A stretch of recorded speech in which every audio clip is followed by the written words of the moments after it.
Hello, everyone. Welcome to Be My Guest. And today I'm very happy and honored to welcome Tata Motors Vice President for Global Design, Pratap Bose, the very inspirational automotive designer. Hello, Pratap. Nice to have you Hello, here. hello, Hello. Stephanie. Bonjour to all your viewers, of course, in France, and Hello, everyone. hello, good afternoon, good evening to everyone watching from UK, from India.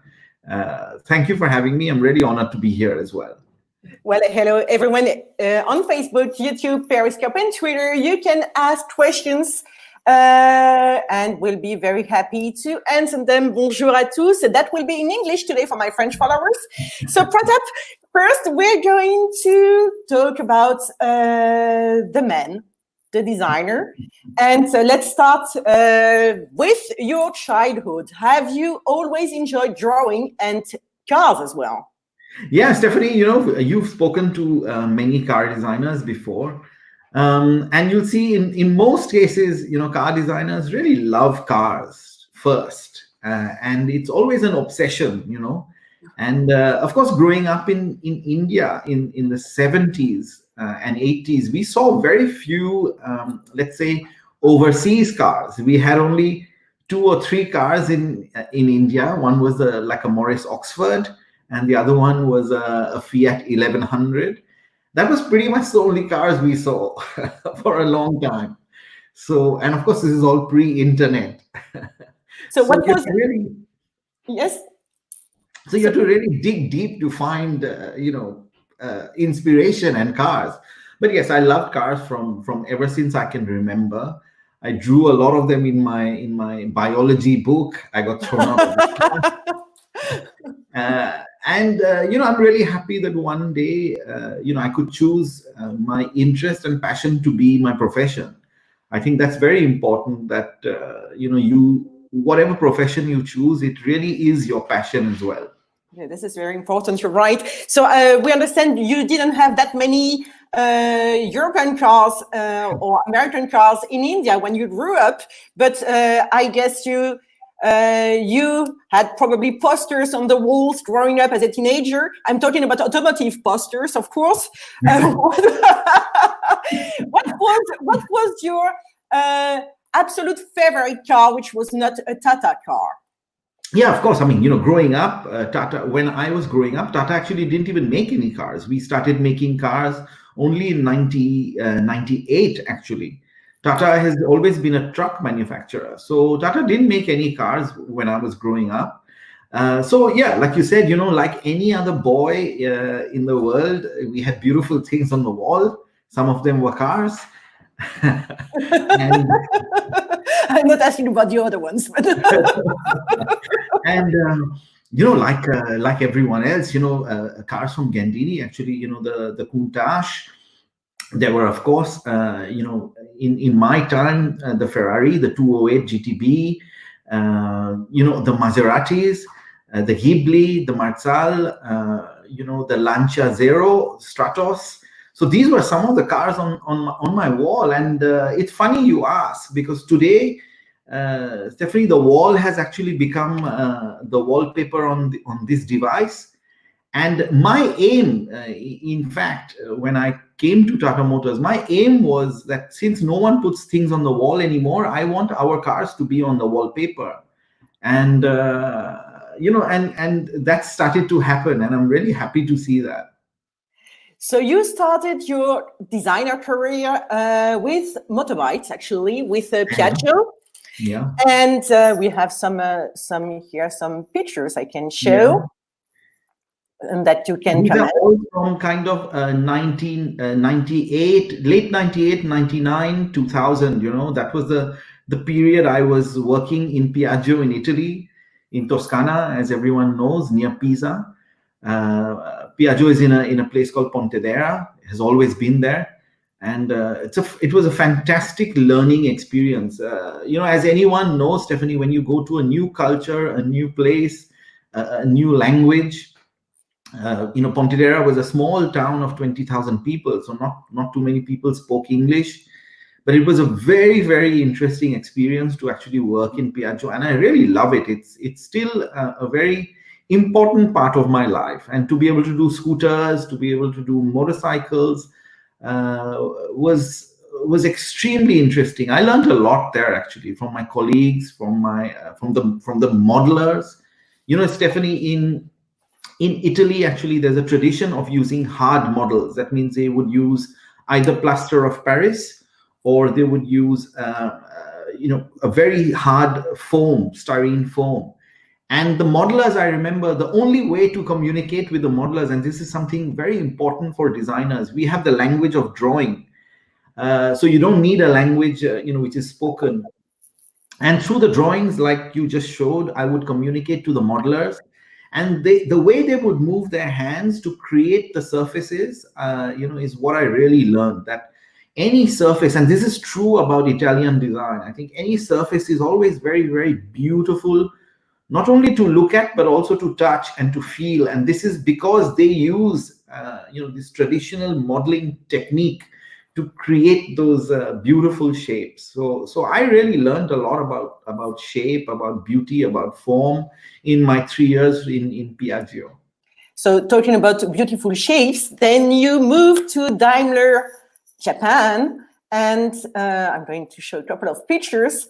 And yes, you first you have 300 SL, my favorite car. Yeah. Lucky you. No, so Stephanie, I in my bachelor's of design in India, we didn't have actually transportation design as a specialization in the 90s. So I studied product design, and it was through product design that I got into Piaggio. But I really wanted to sort of study car design. It was very, very important for me because I ultimately wanted to end up in a car design studio. And I knew that had I not studied a little more, it would have been very difficult to get into a global OEM studio. So from Piaggio, I sort of left my job and moved to London to RCA. And I did a 2 years master's in automotive design. And following that, I actually got a job in Japan, in Mitsubishi. That time, Mitsubishi was with Daimler Chrysler. So I worked there for a year, but then Daimler Chrysler and Mitsubishi split. And Olivier Boulet, who was the head of Mitsubishi design at that point, went back to Mercedes-Benz. And, he asked me to also join in Yokohama. They had a studio in Yokohama. So I went there. And those pictures that you showed are actually from the Yokohama studio. Okay. So there was a big change for Tata Motors in 1998. So it was not the change, it was the start of it all. And this is the Indica, and we can see front Ratan Tata, I think, the CEO. Yeah. So can you tell me about that car? So, as I said, Stephanie, the history of Tata Motors is actually building locomotives pre-independence, and then post-independence, actually, we started building trucks under license from Mercedes-Benz. And, we built trucks for a long time. We still build trucks now. We are, in fact, the market leader in India for heavy, for commercial vehicles. But Mr. Tata is a man who's absolutely passionate about cars. And in 92, 93, he actually said, "I'm going to build a small car for India," called it Indica. We, of course, did not have the design capability in India at that time. So he went around the world and he found IDEA Institute, which was run by Roberto Mantegazza. He found IDEA Institute in Torino, and IDEA Institute helped design this car, but not only the car, also the production line and the suppliers and everything, because we had to start from scratch. So you can imagine the kind of vision and how can I say, the courage that someone like Mr. Tata had to build, design, engineer, and build that car. And that's what stood out for me when I saw the picture of the car the first time. And of course, we didn't have internet, so we saw it, in a magazine or in a newspaper. And it really blew my mind. And I said that, the kind of guts this company has, and one day I would like to work for this company. And as you spoke about the journey, I went to Piaggio, I went to Japan, etc. So it was after many years, and in fact 20 years after the Indica came out, that I got a chance to join Tata Motors. It was very, very funny. It So was also, yeah. that IndyCar was a turning point for you, as actually. Not only for me, for car making in the country, actually. It was the first real modern small car, which came out of India and came out of Tata Motors. So since then, since 1998, you've had at Tata Motors, you've had a lot of cars, and this year has been very productive for you. So you have released a couple of cars, or shown a couple of cars at the Daily Show in last January. Unfortunately, not in Geneva because it was cancelled. But you showed that one. So the HDX. Yeah. So, Stephanie, I just wanted to add that in the meanwhile, we also built 3 global design studios. As you know, one of them is in our main studio is in India. The second one is in UK, in Coventry, very close to our Jaguar Land Rover cousins. And the third one is in Turin, in Italy. And we use these 3 global studios to really create these products that you're showing. And HDX, for example, is actually a pre-production design of a product we are going to launch. It's a very, very compact car. It's 3.8 meters. You can imagine 3.8 meters is very small by global standards, but it still has comfortable space for 5 people. It's on our new global flexible architecture. It is NCAP, 5-star. At least we hope. We haven't crashed the car yet or got it certified. But we design, for safety, for comfort, for inner space. It's very, very particular to design products for India. And because we have a global team, I always see that the best results come from our global collaboration. When someone from America or an American designer, I ask him to design a 3.8 meter car, it's almost something he can't imagine. But when you put that sort of creative pressure on your designers, they come up with the best results. So HDX is actually an outcome of this sort of global design effort.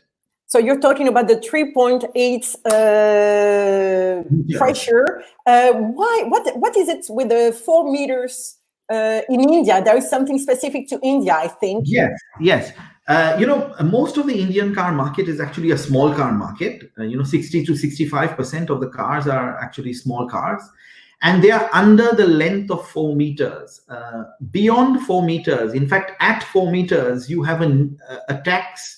An additional tax on the car because India wants to promote smaller cars actually. So we do lots of interesting cars which are below 4 meters of length. So we do sedans, we do SUVs, of course, hatchbacks. And I speak to, so even a car like this, for example, which is called the Altroz. This is, of course, in the EV version. Even this is actually smaller than 4 meters. If you look at a B segment hatchback in Europe, they are usually longer than 4 meters. So if you look at a Fiesta, you look at a Polo, any of those cars. So when I speak to a lot of my global design contemporaries, they find it very hard to design a car in 4 meters actually, which also carries 5 people, carries luggage. So, when we talk about Indian design and, products from India, it's very important that the architecture for the design is, caters to the Indian requirements. And like I said, there's almost no hatchbacks globally in the B segment which are under 4 meters, but which still have, 220 liters of capacity of luggage, 5 comfortable seats. This is another one. This is another electric vehicle we have just launched in February. It's called the Nexon EV. This has 400 liters of boot space. You can put a full washing machine with its box into the boot of this car. Wow. There are some really important particular requirements that we cater for in India, being an Indian company. And people find this very interesting. You mentioned Geneva. When we show these cars in Geneva, the kind of feedback we get, from global audiences, and of course journalists like you who work from Europe, is always very surprising. That they are incredibly surprised and impressed to see how in such a small car we have so much headroom, so much shoulder room. 5 adults, uh, loading capacity. Because I think it's very important to understand that the Indian customer really wants everything. He may have a limited capacity in terms of the wallet, but the desire and the ambition and the aspiration is to buy the best. And any global company who underestimates this desire actually risks not doing well in India. So it's a particular market, and I really I love designing products for India because it's so challenging and exciting. So you have a lot of cars under 4 meters, but you do have one large car as well, and it's a 5 and 7-seater. That's right. That's right. Stephanie, this is the other car we showed in the Delhi show in February. This is actually 4.3 meters long. So again, not very long. So the magic is in the packaging. And this car is actually, a modern reinterpretation of a really historic brand name we have in India called the Sierra, which we sold, in the 90s, and it was a real cult car in the 90s in India. When it came on the market, it was unbelievable. So, but for 20 years, it kind of disappeared from the market, but it didn't disappear from people's hearts and minds. And we brought this back as a part of a kind of Legend Reborn series, and that's the car you see. In fact, this is the first car we designed completely in the UK, in the new UK studio. This was born electric because it has to be. I think, in the future, you have to think electric. It was born electric. It has a beautiful interior, very digital, sort of minimal digital detox, I would say, where people can sit and really enjoy talking to each other. Yeah, there you see, you can go face to face, and the back seat is almost like a lounge. You can see there's no big screen in front of you. The whole idea was you bring your own device, and the device can give you the kind of any input you want about the car, even speed, etc. But when you didn't need it, the whole car interior, this car actually we designed inside out, if I'm honest. The whole car interior is about calmness, about space, about talking to each other. And it's very funny. We designed this before COVID, and I think after COVID, this kind of car will become even more relevant. Where it's about really connecting with each other and connecting with nature and what's outside, rather than big screens and so much information coming to you. The car will almost become a space where you have a calm sanctuary, rather than this kind of bombardment with information and data and God knows what else on these massive screens. So this was actually our vision of a car which is calming, which is for the future. Yeah. Is it wood you have on the floor? Yes, Stephanie. It looks like a boat, actually, an Italian boat. Yeah. In fact, the wood is actually recycled, very low cost plywood. But because it's plywood, when you machine it, you really get all the contours, and it looks extremely beautiful. So it looks like a riva. Yeah, like a riva, exactly. And wood is such a warm, beautiful material to touch. But we didn't, of course, use expensive wood. We've used actually very low cost plywood from recycled wood, and from waste wood. And but if you treat it in a certain way, I think you can really pull out the beauty of materials like this. What is your favorite model since you've been designing for Tata Motors? For me, Stephanie, it would be, of course, the first one we did as a new design team. It's called the Tiago. Yeah, this one. This is actually the spiritual successor of the car 20 years ago, the Indica, which we spoke about. So it was a real privilege to be able to design a small car for India. And this was the first car we did as a kind of new design team with a new design language. Really good quality, high level of craftsmanship. And this car is the best selling car in its segment, and it's a very, very strong brand for us in India today. We really took the level of perceived quality of materials, of fabrics, of architecture to another level. In fact, if I, people will be surprised. This car, if I let's say in euro or in pounds, that's probably around 6,000 euro. So you're getting a very, very significant car for that money. And like I said before, even though sometimes the wallet might be limited, the ambition and the desire to own something amazing in India is not limited. In fact, it's limitless. So the Indian customer is very, very demanding, and the Tiago, for me, again, represents a sort of turning point in our company's fortune, but also in design in Tata. So when you mentioned the price of such a car in India, 6,000 euros, my French followers are wondering when you're coming to France and Europe. A lot of people ask us this question, and in fact, even the Nexon EV, which you showed earlier, the green car, which we launched in February, that's a 20,000 euro car with 350 kilometers of range. It's a fully 5-star crash global NCAP compliant. Yeah, this car, so we are able to really give incredible value for the money.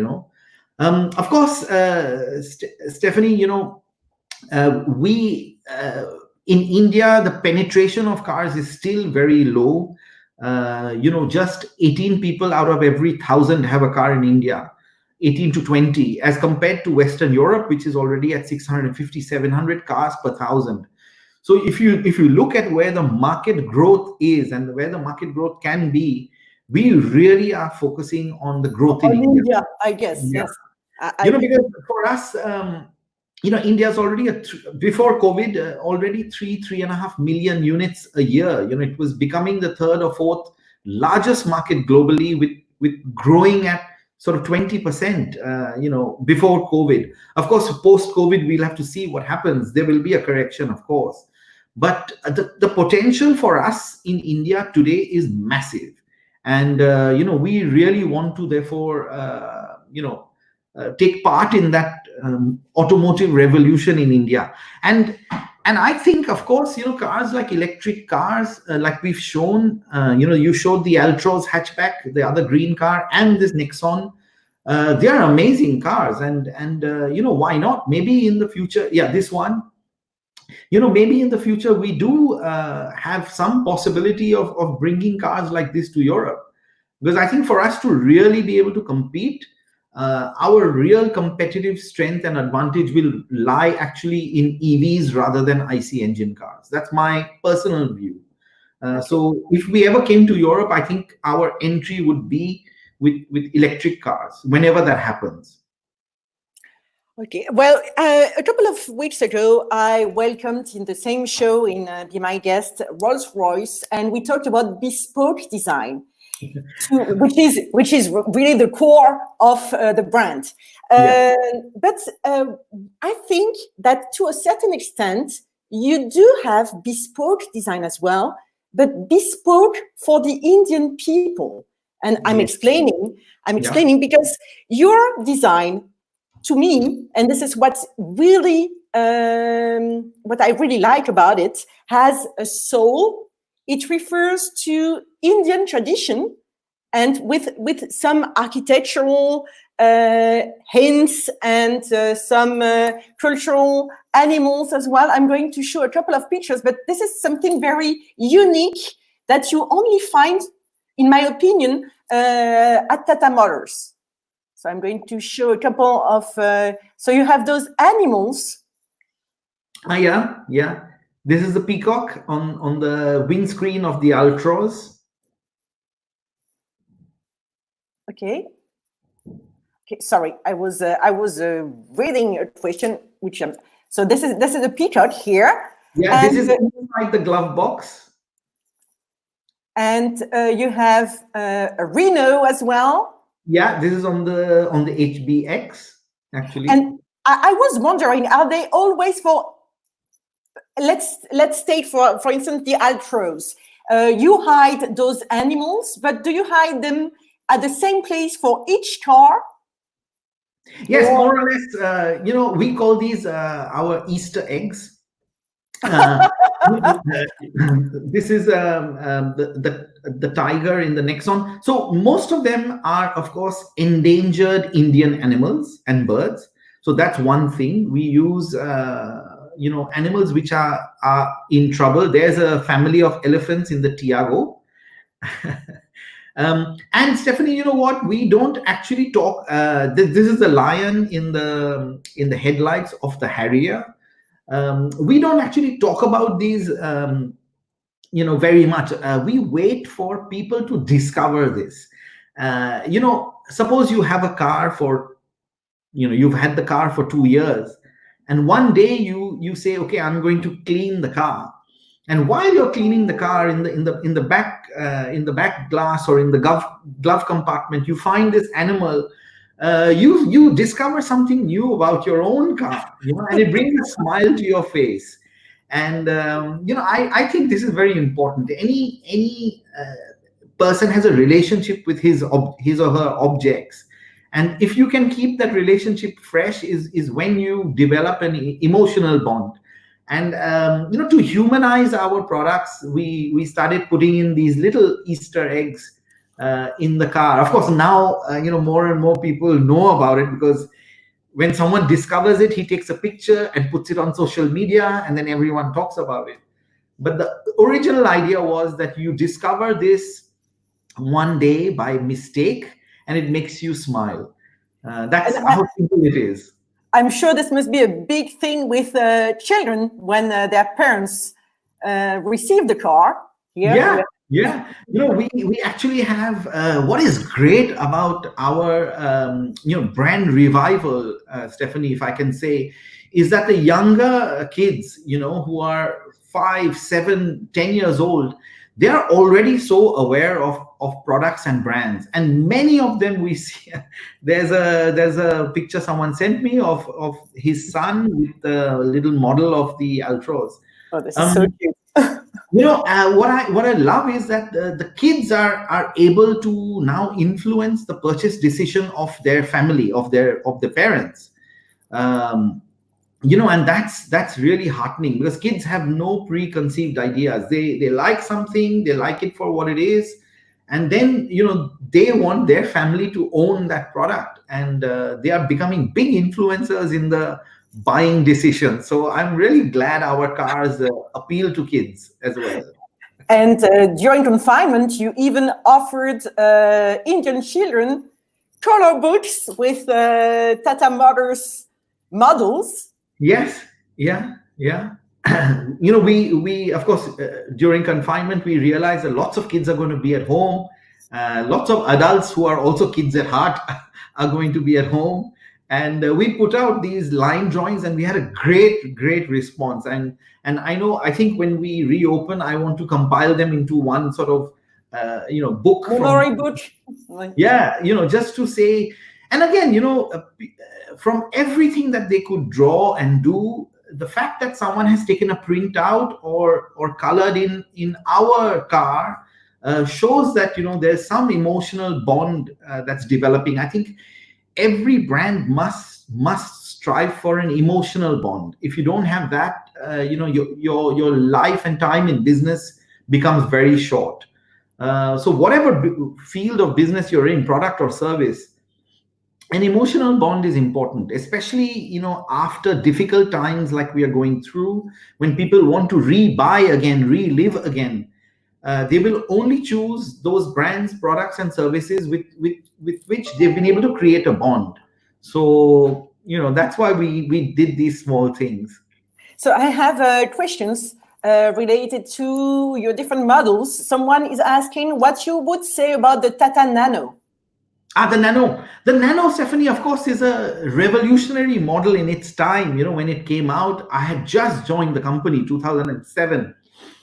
And the Nano actually represented, again, like the Indica 10 years before it, it represented something really incredible in terms of design, engineering, etc. To be able to make a car, for about $2,000 or $1,500, whatever it was at that time, was incredible. And the amount of learning we as a company learned, the ways of working, re-questioning everything. It had one wiper instead of two. It had 3 bolts instead of 4 in the wheels.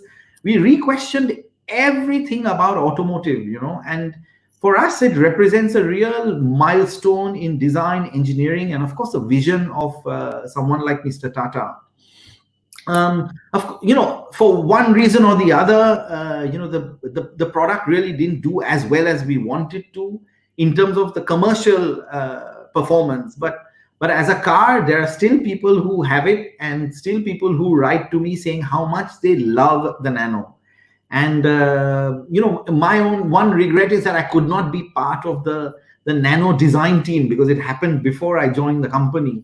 But for me, it will go down as a modern classic. In fact, in MoMA in New York, they have it as part of the permanent collection, and I think Nano will be one of those automotive milestones which will be remembered long after it's gone, and for many things other than commercial success. Let's put it that way. That's the great story of the Nano. Yeah. This is the Nano. And someone else is asking about the launch of the HDX. When will it be launched? The launch, we of course, before the COVID situation, we were going to launch it in this financial year. Now, of course, we are all undergoing this situation where the factories are closed, the dealerships are closed. So we are re-looking at the launch dates for all our products, as all manufacturers are. And I'm sure we'll have some announcements on this soon. But the effort will be to launch it as soon as we possibly can. To stick as close to the original schedule, which was this financial year. We would love to launch this car. Okay, so I was mentioning architectural elements that you can find in your design of Tata cars. And I'm going to show a couple of them as well.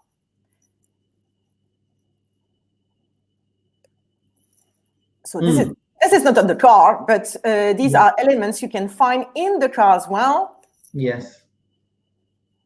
Yeah. No, okay. I'm still. Yeah. Here you go. That's right. Yeah.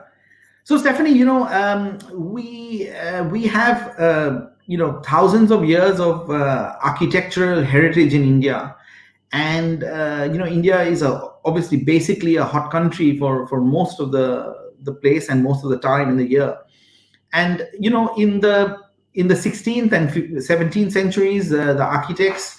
Yeah, this is a picture I wanted to show you. This is what is called a jali. It's a trellis, and it's on, of course, a geometric pattern. What it does is it allows light and air to come into the building, but does not allow the heat.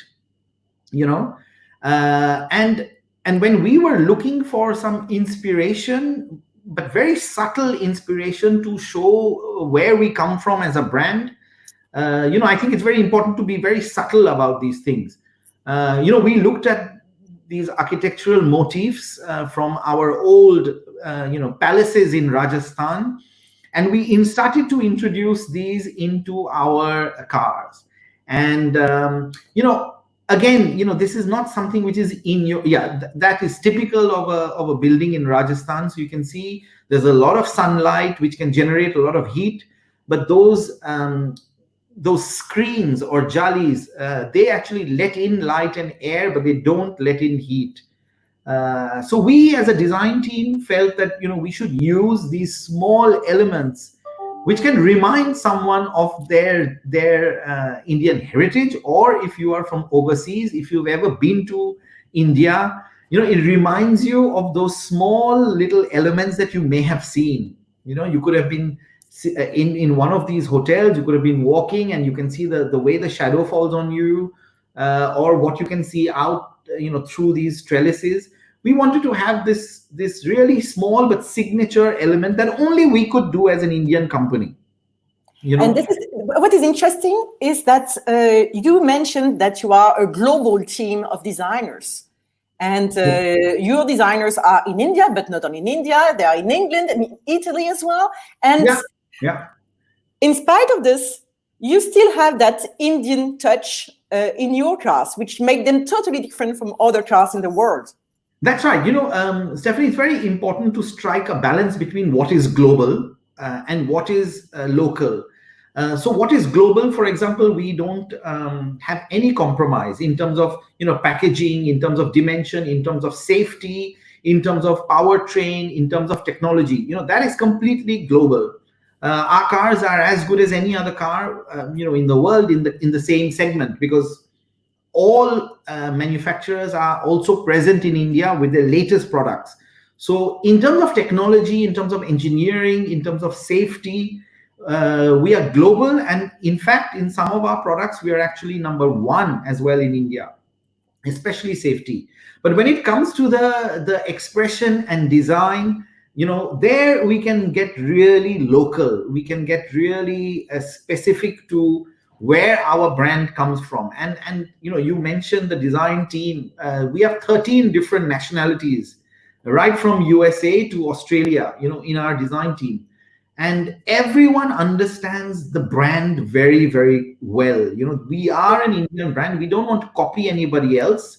We want to be the best where we have to in terms of global, technology, safety, etc. But also we want to stand out for what we are. We are very proud of our, where we come from as a company. So we are a global company with local roots and a local heart. And this balance is very, very important. That's why if you see the way we use the little animal or the way we use this kind of texture, it's very subtle. If someone makes the link to India, then it's good. If someone doesn't make the link, it's still okay. It's still a nice thing to have, a nice thing to see, a nice texture to feel in the car. So we don't shout about some of these design elements that we use, but people like you, our customers, etc., everyone has started to notice that we do this, and they started to recognize that through these design touches we are different to the rest of the manufacturers that are present. So you are Indian bespoke. Yep, absolutely. I have one last question. Were you part of Racimo concept? Are we going to see this in the near future as a production variant? Yeah, Racimo was a very, very interesting project we did as a company. It was a Skunk Works project. It started as a project we were only going to do for digital, for the games, for gaming. I spoke about younger audience. We said if we have to bring them into the Tata brand, we have to have a Tata car in the gaming world, PlayStation and Xbox and all that. Like Lamborghini. Sorry? Like Lamborghini, for instance. Yeah, so Racemo started as a project for the virtual world, for the gaming world. But when we actually designed the car, we really liked what we saw, and we said, look, can we try to put something like this in production? What were the processes that we would need?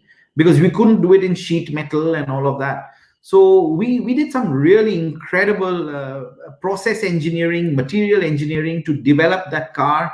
It's sandwiched, and the pieces are stuck to each other with foam in the middle. It's very strong, very light. But of course, we are a company which has to do business. We have to generate funds and capital and money for to keep running. We have to be a sustainable business. So at that point, we have to focus back on our core business, which is the cars you have shown, and we have to put Racemo a little bit on the side track. Maybe someday, the core business will be big enough for us to be able to play with Racemo.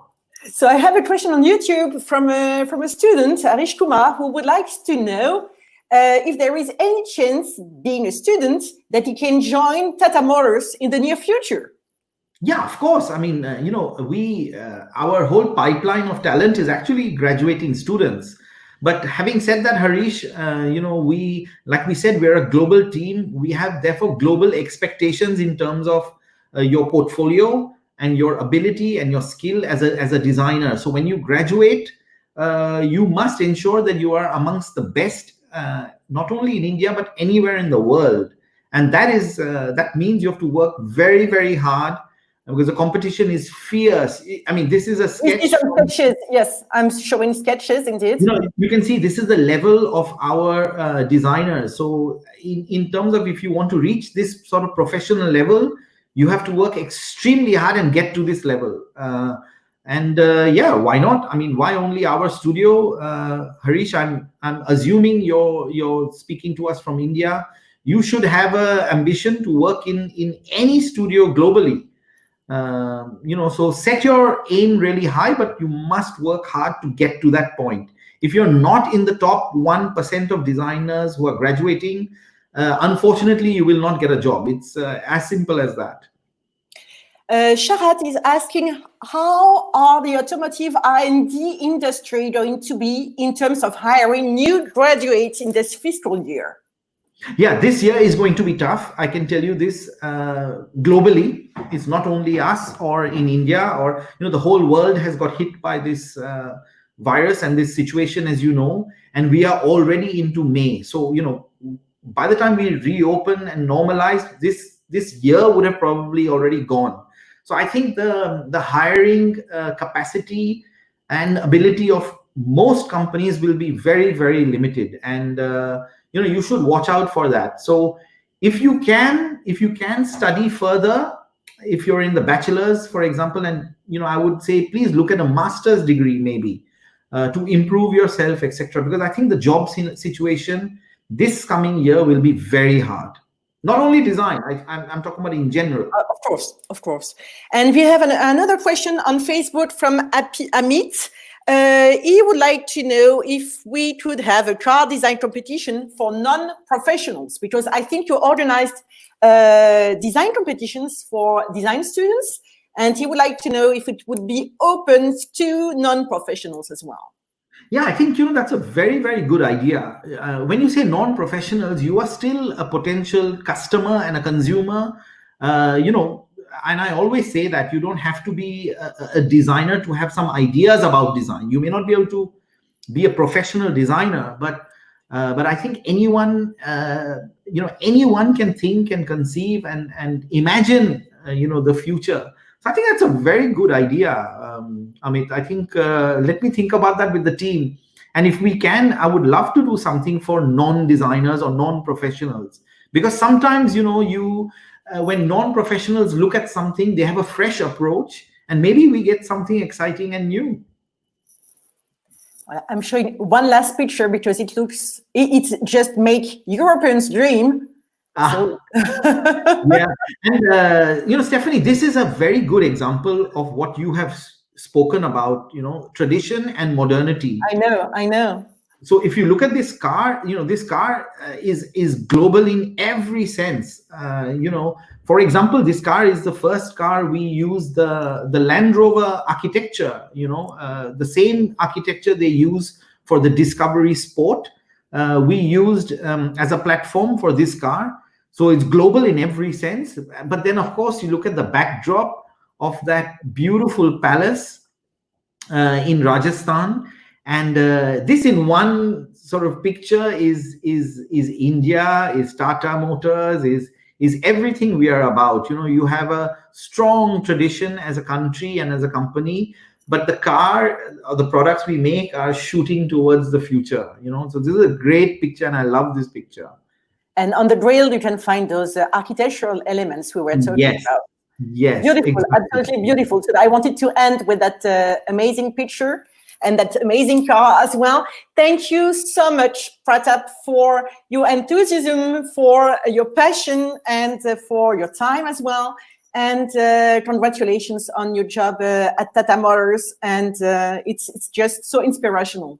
Thank you very, very much, Stephanie. I know, we last time we met was physically in Geneva, of course. This time we didn't get the chance, but thank you very much for having me. I was really looking forward to this show, because you're not, one of those typical automotive journalists. You talk about so many other things and you notice so many other things, and I'm really glad you do. So thank you for having me, and thank you for everyone who joined. Thank you for accepting, and thank you everyone for watching the show, and thank you for your questions. Merci, Protégé says merci to you as well. So merci from France. And well, thank you everyone for watching and taking the time to watch the replay. Thank you, Pratap. Thank you. Merci. Stay safe. Thank you. Stay safe as well.